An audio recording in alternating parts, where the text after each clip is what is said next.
Okay, we have a Southwest Industries TRAX 2-axis CNC and manual flatbed lathe, model TRL1840SX, serial number 062CQJ14583. This machine was new in 2006 and it's running. It has a ProtoTrack SLX control.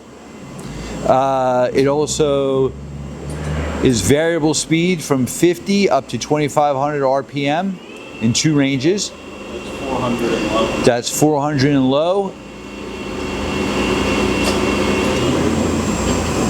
That's 100 and low.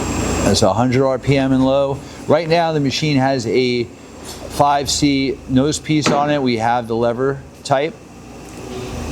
It's a lever type 5C collet closer, but there's also an 8-inch Bison set true 3-jaw chuck. Now we're in high gear. 500. 1000 RPM. 1500. Okay, 1500 RPM. He's using the joystick to move the Z axis. Again, the machine's 18-inch swing with 40-inch centers. He's moving the X axis with the joystick. You can also use the digital hand wheels.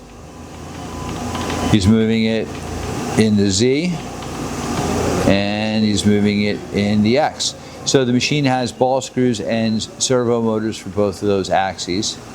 There's an ALORIS tool post you see on top of the cross slide. And there's a tailstock. The tailstock's a number 5 Morse taper with 6.3 inches of travel.